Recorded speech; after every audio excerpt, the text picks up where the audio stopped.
मोक्षमार्गस्य नेतारं वेतारं कर्मभूभृतां ज्ञातारं विश्वतत्त्वानां वन्दे तद्गुणलब्धये वन्दे तद्गुणलब्धये।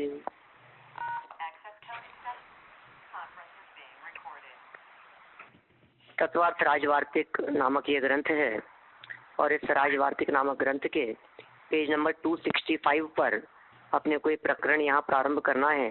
प्रथम अध्याय से तत्वार्थ वार्तिकम हिंदी सार प्रथम अध्याय।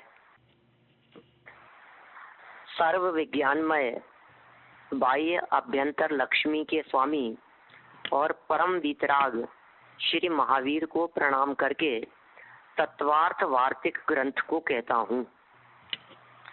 आचार्य अकलंक देव स्वामी तत्वार्थ वार्तिक के करता है और ये आचार्य अकलंक देव स्वामी ऐसा कह रहे हैं कि सर्व वीतराग विज्ञानमय पूर्ण ज्ञानी है, पूर्ण वीतरागी हैं और बाह्य और अंतरंग लक्ष्मी के स्वामी हैं। माने अंतरंग बहिरंग वैभव से युक्त हैं। बाह्य वैभव समव चरणादि, अंतरंग वैभव अनंत ज्ञान सुख दर्शन वीर आदि लक्ष्मी, इनके जो स्वामी हैं परम वीतराग हैं। ऐसे श्री महावीर स्वामी को प्रणाम करके तत्वार्थ वार्तिक ग्रंथ को कहता हूँ। मैं तत्वार्थ वार्तिक ग्रंथ को यहाँ आपके सामने प्रस्तुत कर रहा हूँ। मैंने तत्वार्थ वार्तिक ग्रंथ के सबसे पहले मंगलाचरण में माने स्टार्टिंग करते हुए उन्होंने टीका लिखना प्रारंभ करने के पहले भगवान महावीर स्वामी को स्मरण किया है।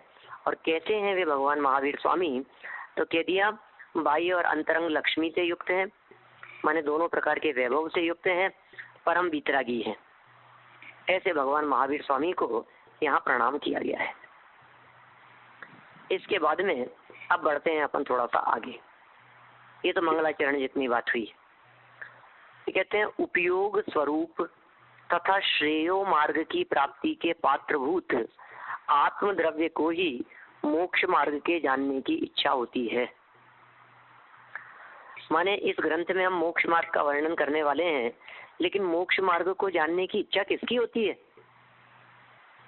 कौन है ऐसा व्यक्ति जिस व्यक्ति को मोक्ष मार्ग जानने की इच्छा होती है? तो ये कहा गया कि जो व्यक्ति उपयोग स्वरूप है। उपयोग स्वरूप है वो कौन व्यक्ति है? कि जीव है, आत्मा है। उपयोगो लक्षणम, जीव का लक्षण उपयोग है। और श्रेष्ठ मार्ग की प्राप्ति के लिए जो पात्रभूत है वो कौन है? वो भी आत्मा है। ऐसे आत्मा को ही मोक्ष के मार्ग को जानने की इच्छा होती है। देखिए, न्याय शैली में इस ग्रंथ की रचना हुई है और इसी तरह की शैली का प्रतिपादन करेंगे बार बार में, तो आप लोगों को बड़ा आश्चर्य लगेगा कि किस तरह की शैली में बात कर रहे हैं, ये कैसी बात करना चाह रहे हैं। आचार्य देव कह रहे हैं कि ये बात हम पुद्गलों के लिए नहीं लिख रहे हैं, ये बात हम जड़ पदार्थ के लिए नहीं लिख रहे हैं, ये बात हम पात्र जीवों के लिए लिख रहे हैं। कि पात्र जीव कौन है? कि जो कोई भी व्यक्ति मोक्ष मार्ग प्राप्त करने के लिए पात्र है, मोक्ष मार्ग प्रकट करने के लिए जो कोई भी व्यक्ति उपयोग स्वरूप है, जो कोई भी पदार्थ उपयोग लक्षण से युक्त है, उसी व्यक्ति को मोक्ष के मार्ग को जानने की इच्छा हो सकती है। माने जगत के सर्व जीवों को मोक्ष के बारे में जानने की इच्छा नहीं होगी। सर्व जगत के जीव मोक्ष के बारे में नहीं जान सकते हैं। सबको मोक्ष के बारे में जानने की लालसा नहीं होती। तो कौन हो सकता है? अरे भाई, जिसमें ज्ञान है वही तो होगा ऐसा। तो उपयोग स्वरूप मोक्ष मार्ग की प्राप्ति के पात्रभूत आत्म द्रव्य को ही मोक्ष मार्ग के जानने की इच्छा होती है। जैसे उदाहरण दिया है, आरोग्य लाभ करने वाले चिकित्सा के योग्य रोगी के रहने पर ही चिकित्सा मार्ग की खोज की जाती है। क्या कह रहे हैं? कोई व्यक्ति आरोग्य लाभ प्राप्त करना चाहता है, चिकित्सा प्राप्त करना चाहता है, तो चिकित्सा के योग्य यदि कोई रोगी व्यक्ति है तो उसको देख करके ही तो चिकित्सा के मार्ग की खोज की जाएगी। कोई व्यक्ति ये कहे कि इस बीमारी का इलाज चाहिए, तो पहले ये तो बतलाओ बीमार है क्या दुनिया में कोई व्यक्ति? मैं किसी बीमारी के बारे में आपसे कोई बात करूं, मेंटालिसिस, इस बीमारी का इलाज चाहिए, तो सबसे पहले ये तो बतलाओ ये कौन सी बीमारी है, ये कोई बीमारी होती भी है या नहीं, इस तरह की कोई बीमारी, कोई ऐसा बीमार व्यक्ति है क्या? यदि उस रोग से युक्त कोई बीमार व्यक्ति नहीं है तो फिर चिकित्सा रास्ते, चिकित्सा मार्ग की खोज करना भी व्यर्थ है। इसी तरह से यहाँ शंका उठाई है, चर्चा उठाई है कि मोक्ष के मार्ग को जानने की इच्छा होती भी है या नहीं, किसको होगी? ये कह रहे हैं आत्म द्रव्य की प्रसिद्धि होने पर अन्वेषण का औचित्य सिद्ध होता है। मोक्ष मार्ग की चर्चा शुरू क्यों हुई और क्यों होगी, उसके पीछे हेतु क्या है, उसके पीछे कारण कौन से हैं? तो एक ही हेतु बतलाया है कि आत्म द्रव्य पहले सिद्ध करो, तब जाकर के मोक्ष के मार्ग की खोज, शोध और अन्वेषण, इसका औचित्य समझ में आता है, इसका प्रयोजन समझ में आता है, ये किस वजह से मोक्ष मार्ग की चर्चा की जा रही है। हाँ पंडित जी, मैं बस कौन सी जगह से बात कर रहे हैं? ईमेल खोलोगे तो आपको मिल गई होगी बुक, तो अब आप लोग देख सकते। मैंने मेरे ईमेल में चेक कर लिए, बुक आ गई है।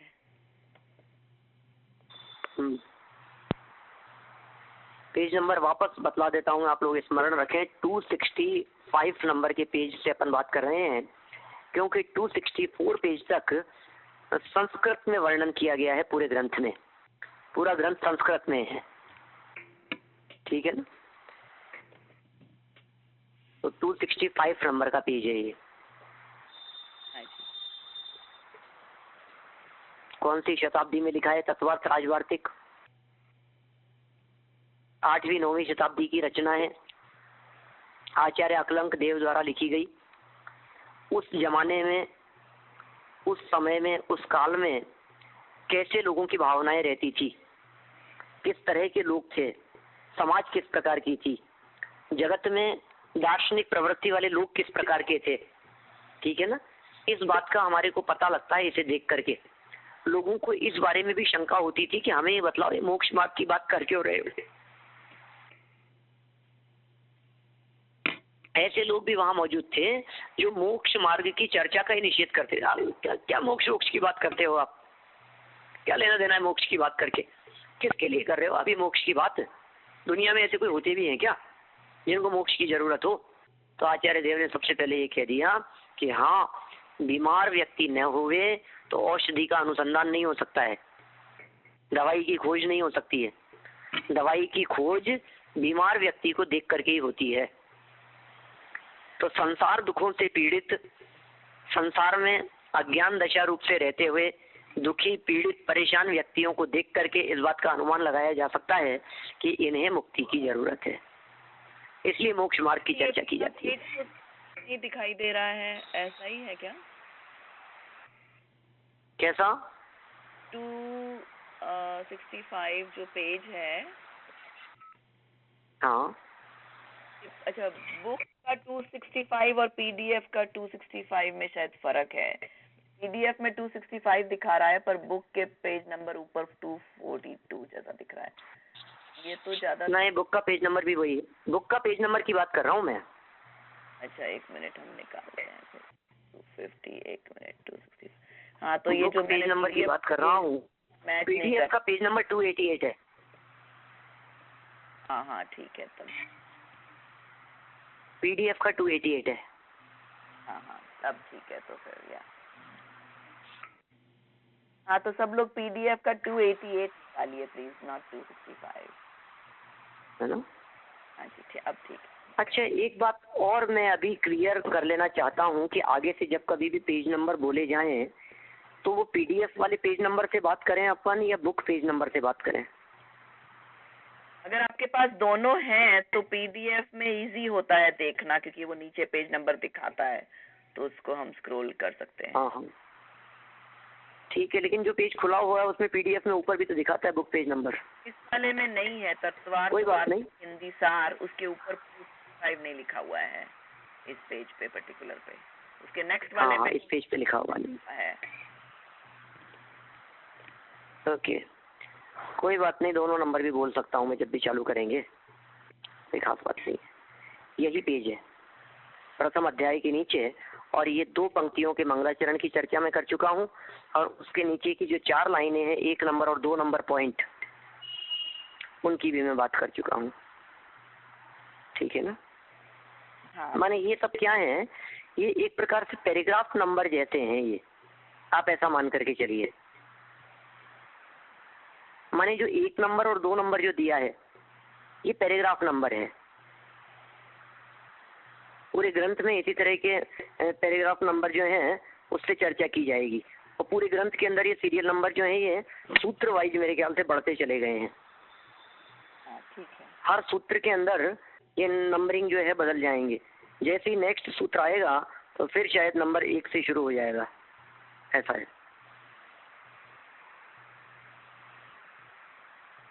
ठीक है। तो एक सूत्र के अंदर कितने पैराग्राफों के अंदर व्याख्या की गई है, ये बात अपने को इससे तुरंत ख्याल में आती है। तो ये पैराग्राफ नंबर से उस चीज को तलाशना, ट्रेस आउट करना और भी इजी हो जाएगा। हम पैराग्राफ नंबर 3 आगे बढ़ रहे हैं, 3 की तरफ बढ़ रहे हैं आगे। 1 में मंगलाचरण की चर्चा की है मैंने ऊपर स्टार्टिंग में, और 1 और 2 नंबर के इसमें उपयोग स्वरूप जीव की बात कही है कि उपयोग स्वरूप तो आत्मा है, आत्म द्रव्य है, और उस आत्म द्रव्य को ही मोक्ष के मार्ग को जानने की इच्छा हो सकती है।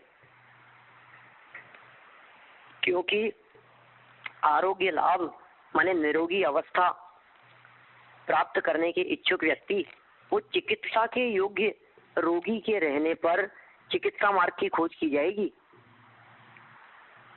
उसी तरह आत्मद्रव्य की प्रसिद्धि होने पर मोक्ष मार्ग के अन्वेषण का औचित्य सिद्ध होता है। जब मोक्ष मार्ग की शोध खोज क्यों कर रहे हो, कोई व्यक्ति ये पूछे, तो पहले आत्मद्रव्य समझ में आ रहा है, इसलिए आत्मा के मोक्ष की बात कर रहे हैं। आत्मा कोई मोक्ष की प्राप्ति संभव है, अन्य किसी को मोक्ष होता नहीं है ना। चलिए फिर, संसारी आत्मा के धर्म, अर्थ, काम और मोक्ष, इन 4 पुरुषार्थों में मोक्ष ही अंतिम और प्रधानभूत पुरुषार्थ है। जानते हैं हम 4 प्रकार के पुरुषार्थों की चर्चा की है शास्त्रों में, आपने सुनी है पहले कभी 4 प्रकार के पुरुषार्थों की चर्चा? हाँ जी, वो मैं ज्यादा सुनी है ये। धर्म, अर्थ, काम एंड मोक्ष। हाँ, लौकिक में भी चलते हैं, हर व्यक्ति जानता है इन पुरुषार्थों के बारे में, कोई धार्मिक से कुछ लेना देना नहीं है इसका। धर्म, अर्थ, काम और मोक्ष, इन 4 पुरुषार्थ, माने इन 4 की प्राप्ति के अर्थ ये जीव प्रयास करता है, इसलिए इन 4 को पुरुषार्थ कहा जाता है। इन 4 के लिए पुरुषार्थ शब्द का प्रयोग क्यों किया जाता है? इन 4 को पुरुषार्थ क्यों कहते हैं? क्योंकि जगत में जीव ये 4 प्रयोजन है, इन 4 के अलावा कोई 5वां प्रयोजन होता ही नहीं है जिसके लिए व्यक्ति ये पुरुषार्थ करता हुआ दिखाई दे दे। धर्म के लिए, अर्थ मतलब पैसा,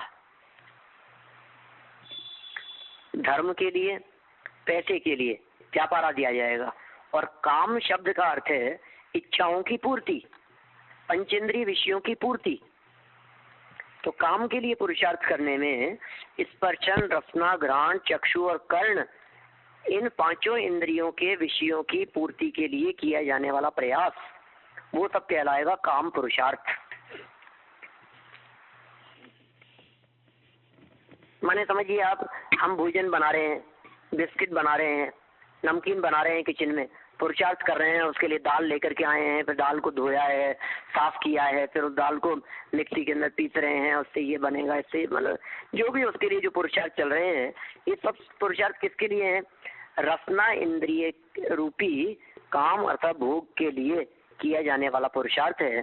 तो ये सारा हमारा पुरुषार्थ काम पुरुषार्थ के अंतर्गत आएगा। व्यापार, बिजनेस, सर्विस, जॉब, धन से रिलेटेड, धन प्राप्ति के लिए जो भी किए जाने वाले प्रयास हैं वो सब अर्थ के अंतर्गत आएंगे क्या? और मुक्ति प्राप्ति के लिए किए जाने वाले प्रयास वो मोक्ष पुरुषार्थ हैं। और धर्म पुरुषार्थ, बहुत से लोग ऐसे भी हैं जो अरे हमें मोक्ष वोक्ष से कोई मतलब नहीं है, लेकिन हमें तो धर्म करना है, मोक्ष तो पता नहीं साहब किसने देखा, क्या है मोक्ष से क्या लेना देना है, हमें सहज पाप कर्मों से बच करके पुण्य प्रवृत्तियों में जो अपने उपयोग की एकाग्रता है, उपयोग को लगाने रूप प्रवृत्ति है, वो पुण्य और पुण्य से ऊपर उठकर वो दोनों ही प्रकार की प्रवृत्तियां धर्म पुरुषार्थ के अंतर्गत आती है। तो ये कह रहे हैं संसारी आत्मा के जितने भी, ये संसारी जीवों की होगा, मोक्ष वालों के तो हो नहीं सकते हैं पुरुषार्थ, ठीक है। इन तीन के लिए, धर्म अर्थ और काम, इन तीन के लिए वर्ग भी कहते हैं और चौथे के लिए अपवर्ग कहते हैं। धर्म अर्थ काम इन तीनों का ग्रुप है, धर्म अर्थ और काम का, और मोक्ष जो है वो अपवर्ग है, इनसे भिन्न है। माने संसार दशा में रहते हुए धर्म अर्थ और काम इन तीनों से काम चलता है, और संसार दशा में नहीं रहने के इच्छुक जीवों के द्वारा मोक्ष के लिए पुरुषार्थ किया जाता है। लेकिन ये चारों ही पुरुषार्थ में आएगा। हाँ जी, तो लोग अपन जो क्रियाएं करते हैं, पूजा पाठ अध्याय, ये सब धर्म की कैटेगरी में गिना जाएगा। धर्म पुरुषार्थ के अंतर्गत, धर्म पुरुषार्थ में। माने देखिए, इसमें अब ऐसा समझिए आप कि सारा प्रयास जो है, भले ही धर्म हो या नहीं हो, ये अलग मैटर है, वो चीज धर्म है या नहीं है, बात वो नहीं चल रही है। बात ये चल रही है कि वो पुरुषार्थ कर किसके लिए रहे हैं आप पूजा किसके लिए कर रहे हैं? धर्म भावना से कर रहे हैं ना, धर्म के लिए कर रहे हैं ना, धर्म प्रकट करने के लिए स्वाध्याय कर रहे हैं ना, इसलिए वो धर्म पुरुषार्थ की श्रेणी में जाएगा। जैसे इसी तरह से आप देखिए, मोक्ष पुरुषार्थ की जब हम बात करेंगे तो मोक्ष पुरुषार्थ में क्या जाएगा, क्या बात आएगी? इसको यदि मैं और नहीं, ऐसा नहीं है। मोक्ष पुरुषार्थ की जब चर्चा करेंगे तो ये प्रवृत्ति स्वरूप बातें नहीं लेंगे अपन उसमें। मोक्ष पुरुषार्थ की चर्चा करेंगे तो फिर वही जो मोक्ष मार्ग का निरूपण करते हुए जो 7 तत्वों की चर्चा की है, वो श्रद्धांत स्वरूप बातें लेंगे अपन मोक्ष पुरुषार्थ के अंतर्गत। हाँ, तो जो लोग पुण्य का फल पाने के हिसाब से करते हैं, वो धर्म पुरुषार्थ कर रहे हैं। जो पुण्य के उससे, वो धर्म पुरुषार्थ। लौकिक दृष्टि से ऐसा कह सकते हैं, 3 संसार के लिए हैं और 1 मुक्ति के लिए है। मोक्ष पुरुषार्थ इनसे भिन्न है। धर्म अर्थ और काम, ये पुरुषार्थ सर्व जगत के जीवों के देखे जाते हैं। धर्म पुरुषार्थ भी जगत के जीवों के देखा जाता है। आप कहेंगे साहब धर्म पुरुषार्थ क्या देखा जाता है जगत के जीवों में? जगत में धर्म कौन से लोग कर रहे? धर्म, लेकिन धर्म का मतलब मंद कषाय रूप धर्म भी है भाई।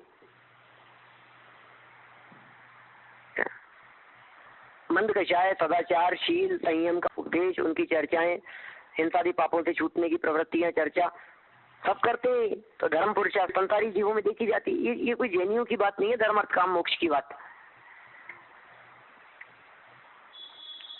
ये कोई जैन शास्त्रों की चर्चाएं नहीं है, ठीक है ना। अब मेरा यहाँ सिर्फ इतना कहना है कि संसारी जीवों के ही होते हैं ये चारों पुरुषार्थ। इसका मतलब ये मोक्ष पुरुषार्थ भी मोक्ष प्राप्त जीवों के नहीं होता। मोक्ष पुरुषार्थ उनके होता है जिनके पास में मोक्ष नहीं है। तो फिर समझिए, काम पुरुषार्थ उनके लिए होगा जिनके पास में काम नहीं है, अर्थ पुरुषार्थ उनके लिए होगा जिनके पास में अर्थ नहीं है, और धर्म पुरुषार्थ उनके लिए होगा जिनके पास में धर्म नहीं है। अब इसको इस तरह से मार्ग रूप लगाओ चारों को, तो धर्म तो है नहीं लेकिन धर्म करना चाहते हैं वे धर्म पुरुषार्थ वाले।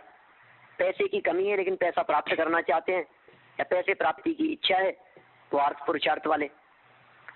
काम, चाहे वो भोगों की चर्चा हो, खान पीन की चर्चा हो, मौज मस्ती की चर्चा हो, कुछ भी बात हो, वो सब काम, इच्छा है ना उसकी, वो सब काम पुरुषार्थ है। ऐसी मोक्ष प्राप्ति की चाहना रखते हुए उसके लिए प्रयासशील होना वो मोक्ष पुरुषार्थ है। इन पुरुषार्थों में, इन 4 पुरुषार्थों में मोक्ष ही अंतिम और प्रधानभूत पुरुषार्थ है।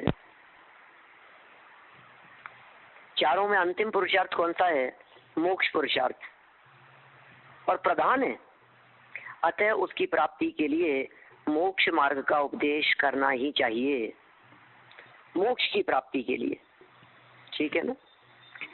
चारों में अंतिम मोक्ष है और उसकी प्राप्ति के लिए, मोक्ष की प्राप्ति के लिए मोक्ष के मार्ग का उपदेश करना ही चाहिए। देखो अब कैसे ये उत्थानिका दे रहे हैं, अभी सूत्र प्रारंभ नहीं किया है। आप यदि उमा स्वामी आचार्य के तत्वार्थ सूत्र के सूत्र की अपेक्षा से यदि बात करें तो एक पेज आगे चल करके पहले सूत्र की चर्चा करेंगे। नेक्स्ट पेज पर सम्यक दर्शन ज्ञान चारित्राणी मोक्ष मार्ग है। यहाँ तो सम्यक दर्शन ज्ञान चारित्राणी मोक्ष मार्ग की उत्थानिका चल रही है, माने सम्यक दर्शन ज्ञान चारित्राणी मोक्ष मार्ग है। ये जो उपदेश आगे करने वाले हैं उसके लिए ये पूछ रहे हैं कि आप ये उपदेश क्यों करना चाहते हो, आप ये ग्रंथ क्यों लिख रहे हो, इस ग्रंथ को लिखने के पीछे आपका क्या प्रयोजन है, क्या उद्देश्य है। तो ये कह रहे हैं भैया 4 प्रकार के पुरुषार्थ हैं। सबसे सर्वश्रेष्ठ सर्वोत्कृष्ट है, माने अद्वितीय अभूतपूर्व वो पुरुषार्थ है मोक्ष पुरुषार्थ। इसलिए धर्म के लिए हम उपदेश नहीं देते, अर्थ के लिए उपदेश नहीं देते, काम के लिए उपदेश नहीं देते, हम तो मोक्ष पुरुषार्थ की बात करते हैं। मोक्ष पुरुषार्थ हमारे माध्यम से होना ही चाहिए, इसलिए मोक्ष मार्ग का उपदेश देते हैं, करना ही चाहिए। ठीक है, क्लियर है यहाँ तक बात। आगे चलते हैं 4 से 8 नंबर पैराग्राफ नंबर। आपको लगेगा पैराग्राफ तो एक ही है, ये 4 से 8 नंबर क्यों दे रहे हैं यहाँ। ये कुछ एक बातें ऐसी है जिन बातों का स्पष्टीकरण बस अभी ही करने की जरूरत है, फिर जब तक अपन इसको पढ़ेंगे तब तक दोबारा उसका वर्णन करने की जरूरत नहीं है। ठीक है ना। क्या प्रश्न कि ये 4 से लेकर 8 तक की जो चर्चा की है, ये 4 से 8 तक की चर्चा ये क्या अलग अलग पैराग्राफ हैं क्या? कि हाँ जी ये अलग अलग पैराग्राफ है। 4 से लेकर के 8 तक की व्याख्या है। माने उन्होंने क्या किया है, उन्होंने भी कुछ इस तरह की कारिकाएं बनाई है। ये जो आचार्य है ना, जिनका नाम क्या कहा है, राजवार्तिक के कर्ता अकलंक देव, और उनका अनुवाद किया है ये। तो आप संस्कृत से मिला करके देखेंगे तो आपको ये बात ख्याल में आएगी, उस आधार पर ये बंटवारा किया है। चलिए 4 से 8 तक प्रश्न उठाया है यहाँ। जब मोक्ष अंतिम अनुपम श्रेष्ठ और प्रधान पुरुषार्थ है तब उसी का उपदेश करना चाहिए, न कि उसके मार्ग का। बुद्धि देखो आप किस तरह से काम करती है। तार्किक शैली वाले जो लोग होते हैं ना, उनकी इसी तरह की बुद्धि चलती है। अन्य मतावलंबियों के माध्यम से इस तरह के तर्क वितर्क किए जाते हैं।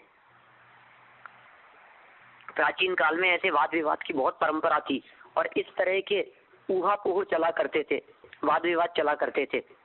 उस संदर्भ में कैसा वाद विवाद कर रहे हैं, क्या प्रश्न उठाया है। देखो भाई, मोक्ष पुरुषार्थ की बात कर रहे हो ना आप, तो मोक्ष की बात करो, उसके मार्ग की नहीं। सर्वश्रेष्ठ है ना मोक्ष, अंतिम पुरुषार्थ है ना, उसका उपदेश दो, उसके मार्ग का मत दो। अब उसको कहो भले आदमी तो कैसी बात करता है, मोक्ष का उपदेश देवे और उसके मार्ग का उपदेश नहीं देवे, ये बात कैसे संभव है। उत्तर देखिए, मोक्षार्थी भव्य ने मार्ग ही पूछा है, अतः प्रश्नानुरूप मार्ग का ही उपदेश किया गया है। समझ ना आप कितने तरह से उत्तर दे रहे हैं यहाँ। आचार्य जी कितनी प्रकार से समझाते हैं उसको कि भाई हम जो मोक्ष मार्ग का उपदेश देने वाले हैं यहाँ, सम्यक दर्शन ज्ञान चारित्राणी मोक्ष मार्ग है, ये जो उपदेश आगे देने वाले हैं, तो ये मत समझना कि हम हमारी मर्जी से कह रहे हैं ये बात। शिष्य ने पूछा ही मोक्ष मार्ग है। अब यदि कोई व्यक्ति मोक्ष मार्ग पूछ रहा है तो उसको मोक्ष मार्ग ही समझाना पड़ेगा ना, तो मोक्ष कैसे समझाएंगे हम।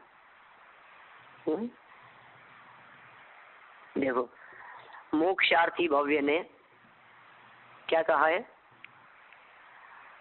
मार्ग ही पूछा है, अतः प्रश्नानुरूप मार्ग का ही उपदेश किया गया है। ठीक है। मोक्ष के संबंध में प्रायः सभी वादियों का एक मत है। वादियों का एक मत है मतलब क्या कहना चाहिए, वादी मतलब क्या होता है, वादी मतलब है जैनी, अजैनी, हिंदू, ब्राह्मण, वैष्णव, बौद्ध, नैयायिक, वैशेषिक, मीमांसक, सांख्य, सब जितने धर्म दर्शन है ना, वेदांती, वेदों को मानने वाले, वो सब कौन है? वादी, वाद करने वाले है? मोक्ष के संबंध में प्रायः करके, एक आध को छोड़ दो आप, ठीक है ना, प्रायः करके सभी वादियों का एक मत है। क्या मत है? कि सभी दुख निवृत्ति को मोक्ष मानते हैं, पर उसके मार्ग में विवाद है। क्या समझ में आ गई बात? समस्या कहाँ है? समस्या मोक्ष के संदर्भ में नहीं है। सभी यही कहते हैं मोक्ष, मोक्ष की चर्चाएं क्यों की गई बोलो? सब भारतीय दर्शनों में, भारत में जितने भी लोग हैं सभी लोगों ने मोक्ष की चर्चा क्यों की? भारतीय दार्शनिकों ने। क्योंकि सब मानते हैं मोक्ष का मतलब मुक्ति, और मुक्ति का मतलब दुख से मुक्ति, दुख निवृत्ति ही मोक्ष है। इसमें किसी को कोई विवाद नहीं है, मैक्सिमम सभी लोग इस बात को स्वीकार करते हैं। लेकिन जब उसके मार्ग की चर्चा की जाती है कि दुख की निवृत्ति कैसे होगी, तो फिर सबके रास्ते अलग अलग दिखाई देते हैं। फिर कोई कहता है इस चीज, इच्छाओं की निवृत्ति का नाम दुख मुक्ति है, कोई कहता है कषाय मुक्ति का नाम मुक्ति है, कोई कहता है कर्म मुक्ति का नाम मुक्ति है, कोई कहता है सर्व सामग्री के मिल जाने का नाम पूर्ण सुखी होना है, दुख निवृत्ति है, कोई ये कहता है कि ज्योति में ज्योत मिल जाती है ऊपर तो मुक्त हो जाता है, मुक्ति मिल जाती है। दुखों की मुक्ति के सबके अलग अलग मायने हैं। कुछ तो ऐसे भी दर्शन हैं, वो ये कहते हैं कि शरीर मुक्ति ही मुक्ति है, क्योंकि शरीर दुख भोगने का माध्यम है, और शरीर से मुक्ति मिल गई माने दुखों से मुक्ति मिल गई और छुट्टी हो गई। आपने सुना कई इस तरह की भी परंपराएं चलती है, जो लोग दुखी जीवों को माने मुक्ति दिलाने के लिए आत्महत्या की बातें किया करते हैं। ऐसे प्रसंग बनते हैं बीच बीच में, कई इस प्रकार के प्रसंग हमारे यहाँ न्यूज़पेपरों के में चर्चा के विषय बने रहते हैं। कोई व्यक्ति बहुत ज्यादा परेशान है, कोई बहुत ज्यादा दुखी है, किससे? शारीरिक वेदना से दुखी है। अब उस व्यक्ति को यदि जहर दे करके और उसको मार दिया जाए उसकी इच्छानुसार, या वो व्यक्ति जहर खा करके मरने की बात करे कि मुझे जहर दे दो, मैं मेरे को मुक्ति मिल जाएगी, मैं बहुत तकलीफ में हूँ, मैं परेशान हूँ मैं। अब यदि ऐसी मुक्ति की बात करें हम, तो कानून तो उसको स्वीकार नहीं करता है, उसे गलत कहता है। लेकिन कुछ संप्रदाय ऐसे भी हैं, वो ये कहते हैं हाँ हाँ ऐसी मुक्ति दी जा सकती है। अरे भाई इनको मुक्ति मिले, बहुत परेशान है, बेड रेस्ट चल रहा है, बेड शूल हो गए हैं, इनको करवट ली नहीं जाती है, वही करते हैं, बिस्तर वही करते हैं, खिलाने वाले कोई दूसरे, सेवा करने वाले कोई दूसरे, आंखें इनकी काम कर नहीं रही है, कान कम काम कर रहे हैं। ऐसी स्थिति में इनको मुक्ति दिला दो भाई, इनको मुक्ति मिलेगी भाई।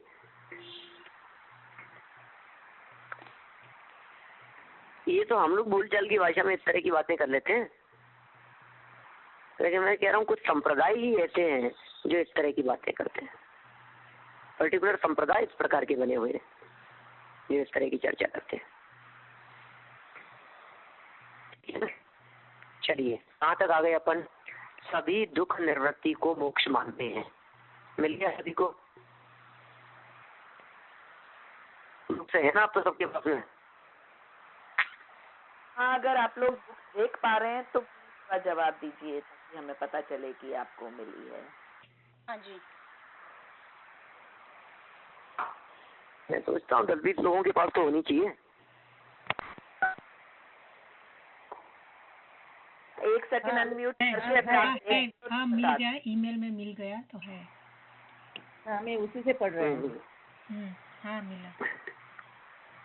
चलिए कोई बात नहीं, है बहुत लोगों के पास में, अच्छी बात है। कल परसों पे और हो जाएगी, 2-3 दिन बाद में नेक्स्ट वीक से ज्यादा हो जाएगी। दुख निवृत्ति को मोक्ष मानते हैं लोग, पर उसके मार्ग में विवाद है। जैसे विभिन्न दिशाओं से पटना जाने वाले यात्रियों को पटना नगर में विवाद नहीं होता। बोलो क्या कह रहे हैं? कैसी बात कही है उन्होंने? अलग अलग दिशाओं से कोई व्यक्ति पटना एक नगर है बिहार प्रांत में, हिंदुस्तान में, उस पटना प्रांत में नगर में जाने वाले व्यक्तियों को नगर के संबंध में विवाद नहीं होता। अलग अलग दिशाओं से आने वाले हैं, किंतु अपनी अपनी दिशा के अनुकूल मार्ग में विवाद होता है।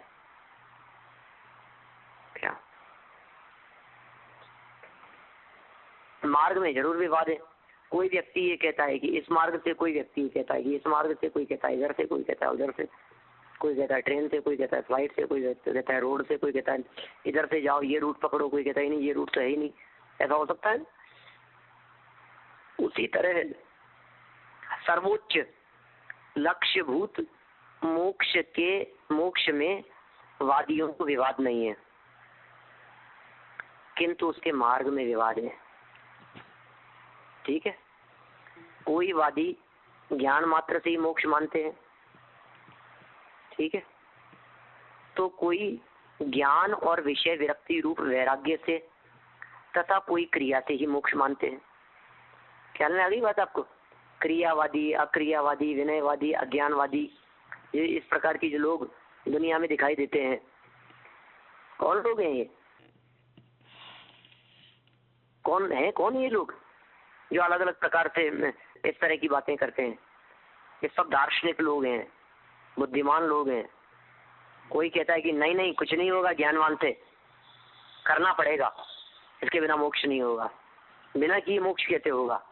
दूसरा कहता है अरे क्रियाकांड में कुछ नहीं लिखा है, ज्ञान में मोक्ष के कारणम, ज्ञान ही मोक्ष का कारण है। फिर एक तीसरा व्यक्ति मिलता है, अरे ज्ञान और क्रिया से कुछ नहीं है, पंचेंद्रीय विषयों से विरक्ति होनी चाहिए, विषय विरक्ति रूप वैराग्य होगा तो मोक्ष मिलेगा। माने रास्ते सब अलग अलग बताते हैं। क्रियावादियों का कथन है कि नित्य कर्म करने से ही निर्वाण प्राप्त होता है। कौन कहते हैं? क्रियावादी लोग। क्या कह रहे हैं क्रियावादी लोग? कर्म करो, नित्य कर्म करो। आप करोगे नहीं तो कैसे होगा? अरे कुछ तो करना ही पड़ेगा, निर्वाण प्राप्ति के लिए आपको कुछ तो करना ही पड़ेगा, ऐसे काम नहीं चलेगा, आपको कर्म करना पड़ेगा, बिना कर्म के कुछ भी नहीं होगा। आप कर्म करो। ये क्या कर्म करें? फिर वो उसके बारे में उपाय बतलाते हैं, कौन सा कर्म करने की बात करें। वो कहते हैं कि आप ऐसा अनुष्ठान करो, आप ऐसा विधि विधान करो, आप ऐसा व्रत करो, तो इससे आपको मुक्ति की प्राप्ति होगी, ऐसा समझते हैं लोग। अब देखिए यहाँ इस प्रसंग को थोड़ा सा और आगे बढ़ाते हैं अपन। आगे क्या कह रहे हैं? क्रियावादियों का कथन क्या हो गया? नित्य कर्म करने से निर्वाण की प्राप्ति हो जाती है। फिर प्रश्नकर्ता को यह बंधन भी तो नहीं लगाया जा सकता कि आप मार्ग न पूछे मोक्ष को पूछे। देखो एक और स्पष्टीकरण दिया इन्होंने कि भाई हम जो ये स्पष्टीकरण जो कर रहे हैं तुम्हारे सामने, इस स्पष्टीकरण का एकमात्र ये भी तो है, प्रश्न करने वाले को हम ये कैसे कह सकते हैं कि आप मोक्ष के बारे में पूछो, मोक्ष मार्ग के बारे में मत पूछो। शिष्य प्रश्न यही कर रहा है कि मोक्ष का मार्ग बताओ, इसलिए भी वही चर्चा करनी पड़ेगी ना। लोगों की रुचि विभिन्न प्रकार की होती है, विभिन्न रुचियों ही लोक है, लोक विभिन्न प्रकार का है। यद्यपि मोक्ष के स्वरूप में भी वादियों की अनेक कल्पनाएं हैं। यथा बौद्ध रूप वेदना संज्ञा संस्कार और विज्ञान, इन 5 स्कंदों के निरोध को मोक्ष कहते हैं। समझना आप। अब ये यहाँ क्या बात कहना चाह रहे हैं कि मोक्ष के संदर्भ में भी, माने मोक्ष के संदर्भ में भी लोगों में विवाद है। मोक्ष के मार्ग के संदर्भ में तो सबकी अलग अलग धारणाएं हैं ही, लेकिन मुक्ति के संदर्भ में भी बौद्ध दर्शन वाले क्या कहते हैं? रूप वेदना संस्कार विज्ञान, इन 5 स्कंदों के निरोध को मोक्ष कहते हैं। सांख्य दर्शन वाले क्या कहते हैं कि प्रकृति और पुरुष में भेद विज्ञान होने पर शुद्ध चैतन्य मात्र स्वरूप में प्रतिष्ठित होने को मोक्ष मानते हैं। अब इसमें अपने को कुछ उलझना नहीं है इस प्रकरण में, और कोई वाक्य और कोई उनके सिद्धांत कोई नहीं समझ में आए तो उसमें भी अपने को कोई उलझने वाली बात नहीं है। लेकिन इतना जरूर समझ में आ जाना चाहिए कि मोक्ष के संदर्भ में अलग अलग दार्शनिकों की अलग अलग मान्यताएं हैं, इतना जरूर समझ में आ जाना चाहिए हमारे को। बौद्ध दर्शन वाले रूप वेदना ज्ञान संस्कार आदि जो हैं, इन स्कंदों के निरोध को मोक्ष मानते हैं। वेदना रुक गई, संज्ञा संस्कार रुक गया, संस्कार नहीं रहा, विज्ञान नहीं है, तो इनके निरोध का नाम मोक्ष है। सांख्य मानते हैं प्रकृति और पुरुष, ये 2 मूल तत्व हैं सांख्य दर्शन वालों के यहाँ। सांख्य दर्शन वाले समाज में बहुत मिलते हैं, कई लोग टकराते हैं मेरे से जो सांख्य दर्शन को जानने मानने वाले होते हैं। प्रकृति और पुरुष की चर्चा करते हैं। आप लोग भी यदि हिंदू संप्रदाय में यदि लोगों से प्रकृति पुरुष की यदि बात करेंगे ना, तो वो लोग निश्चित रूप से इस बात को स्वीकार करेंगे कि हाँ प्रकृति और पुरुष जो है ये भिन्न भिन्न होने का नाम मोक्ष है, प्रकृति से 24 तत्वों की उत्पत्ति है, पुरुष न्यारा है, ऐसी चर्चाएं करेंगे। पिट्सबर्ग में प्रभावन आप यदि उनसे चर्चा करेंगे ना, पांडे जी वगैरह से, तो वो लोग जो हैं वो निश्चित रूप से आपको ये सांख्य दर्शन की बातें बतलाएंगे। और इस तरह का दर्शन उनके यहाँ मुक्ति की इस तरह की अवधारणाएं हैं, माने इसको मोक्ष मानते हैं। गीता जो है, गीता दर्शन वास्तव में सांख्य दर्शन पर निरूपित है, सांख्य आधारित है। फिर देखिए आगे एक नए दर्शन की बात कर रहे हैं। नैयायिक नाम का जो दर्शन है, संप्रदाय है एक, वो बुद्धि, सुख दुख, इच्छा, द्वेष, प्रयत्न, धर्म अधर्म और संस्कार, इन आत्मा के विशेष गुणों के उच्छेद को मोक्ष कहते हैं। क्या अब देखो इनको आत्मा के विशेष गुण, आपको लगेगा बुद्धि आत्मा का विशेष गुण है क्या? दुख आत्मा का विशेष गुण है क्या? इच्छा और द्वेष भी आत्मा के विशेष गुण है क्या? धर्म अधर्म संस्कार, इनको विशेष गुण क्यों कह रहे? अरे भैया हम नहीं कह रहे, इनको नैयायिक दर्शन वाले आत्मा का गुण मानते हैं। ख्याल में आ रही है बात? नैयायिक दर्शन संप्रदाय वाले इनको आत्मा का गुण मानते हैं और इन गुणों से निवृत्ति का नाम मोक्ष कहते हैं। फिर भी एक कॉमन बात समझना आप, फिर भी सभी वादी कर्म बंधन का विनाश कर स्वरूप प्राप्ति, एक इन्वर्टेड के अंदर छोटी सी बात कह दी है इन्होंने। क्या कहा? सभी जितने वादी दिखाई देते हैं, ये सभी वादी कर्म बंधन का विनाश करके स्वरूप प्राप्ति, इस मोक्ष सामान्य में एक मत है। हमने पूछा नैयायिकों से, हमने पूछा वेदांतियों से, हमने पूछा सांख्य दर्शन बौद्ध दर्शन वालों से कि एक बात बतलाओ, कर्म बंधन का विनाश यदि हो जाए और अपने स्वरूप की प्राप्ति हो जाए तो मोक्ष है कि नहीं? कि हाँ इसका नाम तो मोक्ष है, सब मानते हैं। मैंने सभी वादियों को यह स्वीकार है कि मोक्ष अवस्था में कर्म बंधन का समूल उच्छेद हो जाता है, ये सबको स्वीकार है। सभी वादी इस बात को बिल्कुल स्वीकार कर रहे हैं कि मोक्ष अवस्था में कर्म बंधन का पूरी तरह से नाश हो जाता है, कर्म बंधन पूरी तरह से चला जाएगा। कब? मोक्ष अवस्था में। इस बात में किसी को किसी प्रकार का कोई ऐतराज नहीं है। बोलिए, इतनी बात क्लियर हो गई आप सब लोगों को? देखिए प्रकरण जब नए नए आएंगे तो अपने को उसमें विशेष प्रकार की रोचकता भी होगी, क्योंकि अपनी जो क्लास है ना, एक्चुअल में इस क्लास में सब विभिन्न प्रकार की रुचियों वाले लोग हैं।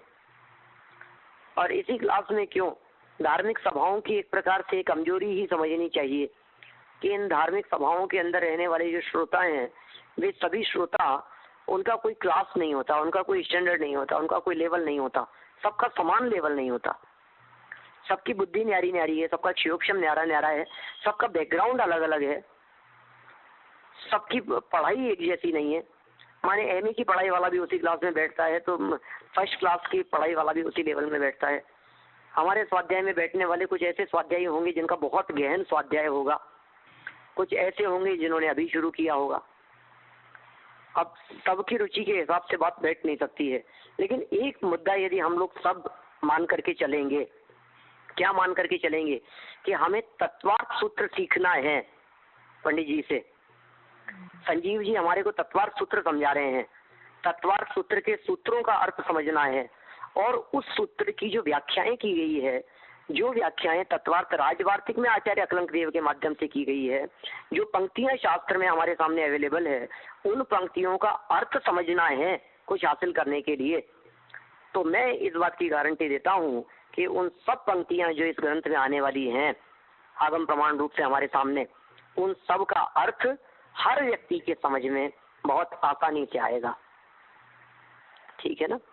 हमारी ये क्लास है, इसलिए निवेदन है सभी से कि मैं छुट्टी लेऊं तभी आप छुट्टी ले रहे हैं, बाकी आप लोगों की कोई छुट्टी का प्रावधान नहीं है यहाँ।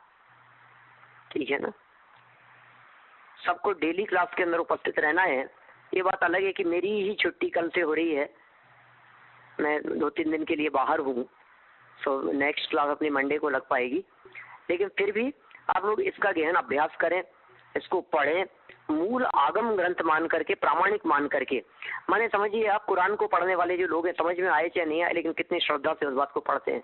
तत्वार्थ सूत्र जैन परंपरा का वो आधारभूत ग्रंथ है जिसके अंदर मूल सिद्धांत आएंगे, निश्चित रूप से एक एक सिद्धांत खुल करके सामने आएगा, हमारे सामने प्रकट होगा वो सिद्धांत। कम से कम मूल आचार्य की बात पढ़ रहे हैं अपन, दिगंबर आचार्य की बात पढ़ रहे हैं अपन, किस शैली में उन्होंने, और हमारी बातों में ये और स्पष्ट होता चला जाएगा इन विषयों को पढ़ने से कि कोई अन्य मतावलंबी यदि हमारे से कुछ चर्चा करता है तो हमें इस बात का पता होना चाहिए कि मोक्ष के लिए सभी तैयार हैं, लेकिन मोक्ष का मार्ग कैसा है इसके संदर्भ में भारतीय चिंतकों में अलग अलग विचारधाराएं अवेलेबल। हमें कितना क्या याद रहे मैं वो नहीं चाहता, लेकिन इतना तो हमें याद रहे कि सब भारतीय दर्शन वाले मोक्ष की बात करते हैं, वेस्टर्न फिलॉसफी वाले नहीं।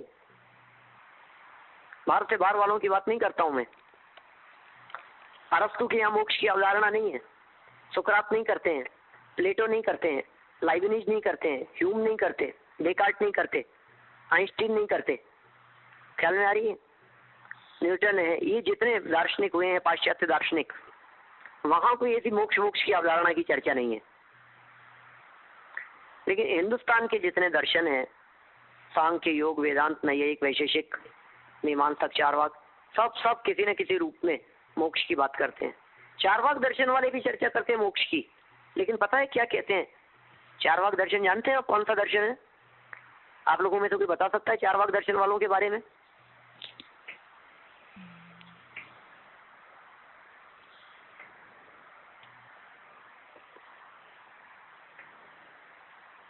चारुवाक बोलने में चतुर हैं।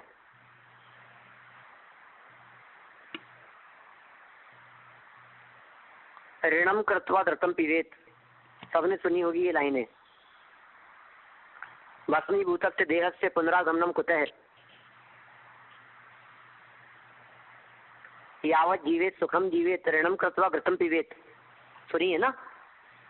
जब तक जियो सुख से जियो, ऋण करके भी घी पियो, पुनरागमन होता नहीं है, देखी जाएगी, जो होगा तो हो जाएगा, चुकाने वाले चुकाते रहेंगे। ऐसी चर्चा करने वाले, स्वर्ग नरक की बात नहीं मानने वाले, प्रत्यक्ष को ही प्रमाण मानने वाले, प्रामाणिकता के नाम पर सिर्फ जो सामने है वही प्रामाणिक है, अतीत भी नहीं और अनागत भी नहीं, किसने देखा भविष्य, ऐसी चर्चा करने वाले लोग भी मोक्ष की चर्चा करते हैं।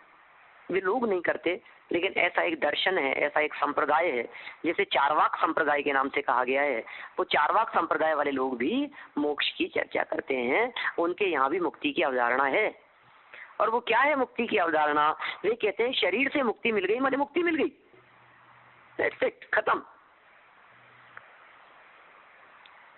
बस देह से, ये देह भस्मीभूत है, ये देह भस्म हो जाती है और बस खत्म हो जाता है खेल, मोक्ष हो गया इसका, मुक्ति मिल गई।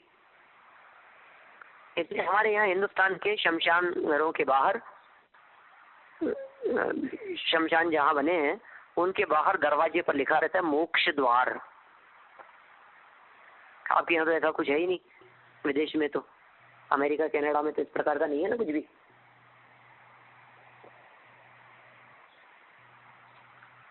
मोक्ष द्वार माने शव यात्रा के दौरान उस शव को जिस दरवाजे से अंदर ले गए हैं और जहां जाकर के जलाया जाएगा, मानो उसको मुक्ति दिलाने जा रहे हैं, मोक्ष हो गया। पंचभूत के देह की उत्पत्ति हुई, पंचभूत में विलीन हो गया और यही मोक्ष हो गया। बस ये जो कंसेप्ट यहाँ दिए गए हैं, ये कंसेप्ट हमारे माइंड में क्लियर हो, ये हमारा इस ग्रंथ को चलाने का मूल प्रयोजन है। 7 तत्वों की चर्चा भी आएगी, 6 द्रव्य की चर्चा भी आएगी, पंचाशती इकाई की चर्चा भी होगी, लोक की चर्चा भी होगी, कर्म की चर्चा भी होगी, गुणस्थान, मतलब ऐसे कोई प्रकरण नहीं है मैं समझता हूँ। 16 कारण भावनाओं की चर्चा भी होगी, संवर के कारणों की चर्चा होगी, तप की चर्चा होगी, परिचयों की चर्चा होगी। इस ग्रंथ में क्या नहीं है? आप नाम तो लीजिए जनागम के किसी विषय का जो विषय इसमें नहीं चलेगा। एवरीथिंग एंड हैव इट, कुछ भी बोलो आप, हर चीज हर प्रकरण इसके अंदर आपको अवेलेबल होगा। तो ये अपन ने यहाँ 8 पैराग्राफ तक की अभी इस प्रकरण के संदर्भ में चर्चा की है, और फिर एक नया प्रश्न उठा दिया है यहाँ। मैंने देखो अभी तक तो बात की है दार्शनिकों की दृष्टि से, अब फिर एक ऐसा प्रश्न उठा दिया, अरे मोक्ष प्रत्यक्ष से दिखाई नहीं देता, तब उसके मार्ग को ढूंढना तो बेवकूफों जैसे बात है। मिलते हैं लोग ऐसे आपको भी। दिखाओ आपने किसी को देखा कि किसी को मोक्ष हुआ है? तब नहीं देखा। कोई मिला क्या आपको मुक्ति वाला कि नहीं मिला? बिना मतलब की बात करते हो। आज तक कभी किसी को मोक्ष हुआ ही नहीं है। मोक्ष जाने वाले लोग दिखते ही नहीं है। आज तक किसी ने मोक्ष को देखा ही नहीं है। आप उसका मार्ग ढूंढ रहे हो। पागलों जैसी कल्पना है कि नहीं? तो इस तरह का एक प्रश्न इन्होंने आगे उठाया है और इस प्रश्न की चर्चा अपन आगे मंडे को सेशन में करेंगे। मुझे कल उदयपुर निकलना है। 3-4 दिन का वहाँ का कार्यक्रम है। विशेष शिविर का आयोजन है प्रवचन का। तो अपन अभी 2 दिन है शायद अपने इस वीक के। ये 2 दिन अपन स्वाध्याय में नहीं बैठ पाएंगे, है ना। मंडे वापस बैठेंगे। तब तक बुक्स सबको अवेलेबल हो जाएं। और एक और आप लोगों से रिक्वेस्ट है कि यदि आप लोगों के पास में बुक्स अवेलेबल हो जाएं तो आप लोग इस पूरे प्रकरण को, क्योंकि ये दार्शनिक प्रकरण है, आप 2-3 पेज पहले से पढ़ करके बैठें। आप यदि रोजाना नहीं पढ़ सकते हैं तो किसी एक आध दिन में आप 5-7 पेज एक साथ पढ़ ले रहे हैं कि कई 2-4 दिन की। अब 2-4 दिन जो भी पढ़ाएंगे संजीव जी वो हमारा पढ़ा हुआ है, देखा हुआ है। और कोई विशेष पॉइंट यदि आपके ख्याल में आता है तो आप नोट कर लें, अंडरलाइन करके रखें। क्लास की जैसे चले अपन लोग। ठीक है, मैं चर्चा को यहीं विराम देता हूँ। और जिनवाणी स्तुति, उससे पहले किसी को कोई शंका हो तो आप लोग पूछ लीजिए।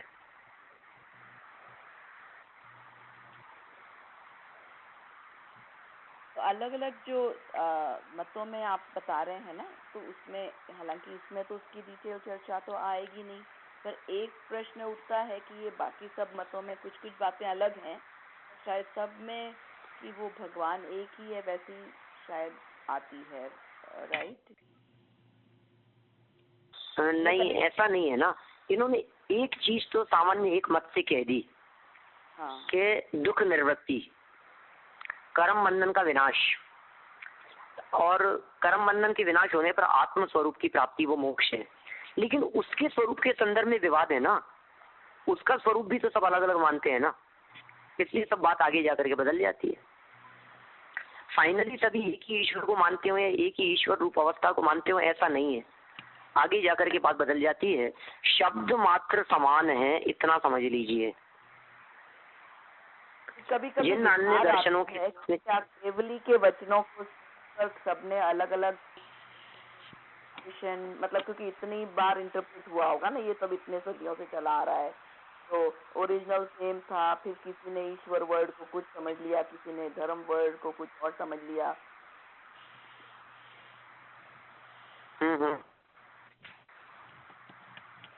जैसे आज भी है, धर्म वर्ड के कई मीनिंग्स हो गए हैं।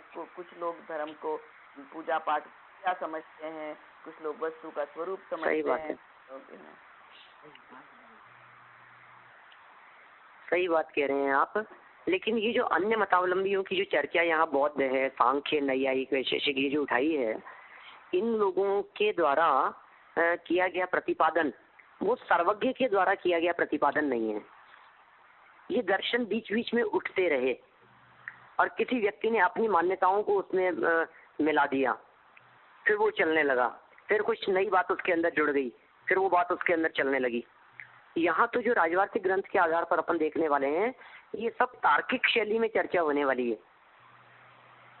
मैं तो कहता हूँ कि यदि इसमें अपने युवा लोग यदि अपने इस सेशन में यदि युवा लोग जुड़ सके हैं तो निश्चित रूप से उनको इसमें बहुत लाभ होगा, क्योंकि तर्क शैली में चलने वाली है चर्चा। ऐसा क्यों है? क्यों की आपने ऐसी चर्चा? ऐसा क्यों माने हम क्यों पढ़े ये चीज? इस तरह से तर्क उठा करके चर्चाएं की जगह जगह पर, जो निश्चित रूप से एक अपने चित्त में उसके प्रति उत्साह क्रिएट करेगी। कुछ बोल रहे थे बीच में, कुछ हवाई बहुत देरी है। नहीं, मैं ये कह रही थी कि जैसे सनातन अपन तो ऐसा मतलब ऑब्वियसली कि तीर्थंकर हमेशा से रहे हैं, तो अपना ऐसा कुछ है ही नहीं कि कब धर्म शुरू हुआ। और वैसे ही लेकिन एक बार हिंदुओं में भी ऐसा आता है कि ये सनातन धर्म है, तो अपने केवली कथित में कुछ ऐसा आता है कि ये बाकी मत जो हैं हमेशा से रहे हैं, जैसे ऋषभ देव की 24 से, फिर उसके पहले वाली 24 से, ऐसा अपने ग्रंथों में कभी आया है क्या? देखिए, हाँ, इस तरह का होता रहा है। बीच बीच में नए नए मतांतर इस प्रकार के खड़े हो जाते हैं। जैन मत यद्यपि शाश्वत है, इसमें तो कोई दो राह नहीं है, लेकिन फिर भी उन्नाव सर्पणी काल के प्रभाव से एक रहित मिथ्यात्ववादी की उत्पत्ति, अन्य देवी देवताओं को मानने वालों का प्रचार प्रसार, फिर बीच बीच में देवी देवताओं को उत्पन्न हो जाना, फिर कालांतर में तीर्थंकर आदि के सद्भाव के समय उन्नाव सर्पणी काल के व्यतीत हो जाने के बाद में उनका वापस विलुप्त हो जाना, और फिर कालांतर में फिर कोई ऐसे विरोधी इस तरह के प्रकट हुए। जैसे मारीची ने 363 मत चलाए, तो दिस इज नॉट फर्स्ट, ये पहली घटना नहीं है ये। हाँ, तो कभी कभी प्रश्न आता है कि जो मारीची ने उस समय जो मत चलाए, अपने को कैसे पता चलेगा कि ये जो हिंदुइज्म और आज ये जो सांख्य मत और ये सब उन्हीं 300 उसमें से नहीं है? देखिए, क्योंकि क्या है, वो सब उन्हीं की शाखाएं होगी, क्योंकि घूमटसार आदि ग्रंथों में इस तरह का उल्लेख किया गया है कि अनेक प्रकार के न्याय हैं, वस्तु के बहुत धर्म हैं, और एक एक धर्म को ही सर्वथा स्वीकार करने वाले एक एक दर्शन धर्म संप्रदाय खड़े हो गए। तो निश्चित रूप से कहीं न कहीं वही घूम फिर करके आएंगे ही सामने। कोई नित्य पक्ष को मानने वाला होगा, कोई अनित्य पक्ष को मानने वाला होगा, कोई नित्य और अनित्य दोनों को मानने वाला होगा, कोई इच्छाओं की निवृत्ति की बात करने वाला होगा। इस तरह की चर्चाएं उठती रही है, होता रहता है। तो मतांतरों में इस तरह की चर्चाएं। पंडित जी। हाँ ये सब्जेक्ट के बारे में नहीं है, बट मैं ऐसे ही, मेरा भी सजेशन है और मंतव्य है कि हम ये ग्रंथ करेंगे, वो बहुत ज़्यादा चलने वाला है। तो पहले जैसे बात हुई थी, तो दूसरा छोटे छोटे ग्रंथ कर सकते हैं 1-2 दिन के लिए, मतलब 3 दिन ये रखे, 4 दिन ये रखे और 1 दिन छोटे ग्रंथ रखें, तो थोड़ा एक्सपोजर बढ़ेगा सबका। आप लोग विचार कर लीजिए, ऐसा कोई दिक्कत वाली बात तो नहीं है उसमें। हाँ, तो सोमवार को रहता है, तो उसके अंदर थोड़ा सा तो सोमवार को अगर किसी को बताना है इस मंतव्य पे विचार करके, तो हम बता देंगे पंडित जी को। आप बताएं, सोम मंगल बुध गुरु तो अपन यही चलाते हैं। फिर यदि किसी का विचार, यदि कुछ होगा और कोई सजेशन मेरे पास में आएगा, तो फ्राइडे को एक दिन का रख सकते हैं अपन कोई दूसरे ग्रंथ के बारे में। अच्छा, एक सभी लोग यदि उसके लिए तैयार होते हैं तो ठीक है ना, मेजोरिटी देख लेंगे। तरीका ये है, आपका अगर कोई विचार है ना, तो अभी जो मैंने ईमेल भेजी है ना, ये बुक वाली, उसको आप रिप्लाई करिए, आप क्या चाहते हैं, तो वो सब हम इकट्ठे करके फिर पंडित जी को ये बहुत अच्छा रहेगा। सभी लोग जो हैं, ये प्रभा बहन का ईमेल आईडी आप लोगों के पास में आ गया है। भाई कोई भी व्यवस्था हो, यदि सेंट्रलाइज हो गई तो बेटर, तो सब लोगों के सुझाव एक जगह पर एकत्रित हो जाएंगे प्रभा बहन के पास में, और फिर उनमें किस किस के कौन कौन से ग्रंथों के लिए किसी तरह का कोई सुझाव आया है, या कोई ये कहता है कि नहीं अलग अलग ग्रंथ नहीं चलाए जाने चाहिए, एक ही ग्रंथ चलना चाहिए, इसके जो भी सुझाव है फिर उसके बारे में देख करके विचार कर लिया जाएगा कि क्या करना चाहिए अपने। सबको कॉन्फ्रेंस में बोलना, किसी को मतलब कई लोग शर्माते हैं, कोई बोलता नहीं है, कोई बोल देता है। हाँ, ठीक बात है, कोई कहता नहीं है। तो प्लीज आप लोग सब एक बार है ना उसमें रिप्लाई कर दीजिए कि आपको क्या अच्छा लगेगा, तो फिर जैसा भी मेजोरिटी का मत होगा हम उस हिसाब से अपन कर लेंगे। ठीक है, आप लोगों का नेक्स्ट सेशन का भी समय हो रहा होगा। मैं जनवाणी स्थिति बोल करके विराम लेता हूँ। या वाणी के ज्ञान ते सूझे लोकालोक, सो वाणी मस्तक नमो सदा देत हूँ लोक, सदा देत हूँ लोक। 9 वर्णों का मंत्र।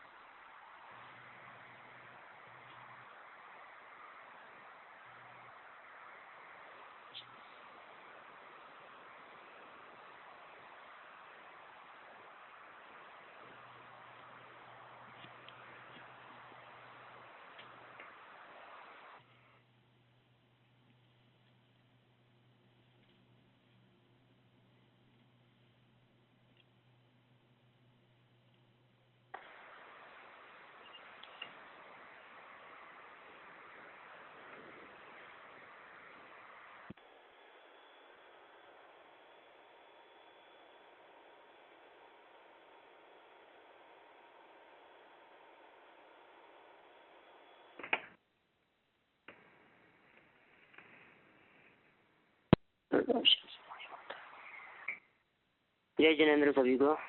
जय जिनेन्द्र। जय जिनेन्द्र। जय जिनेन्द्र।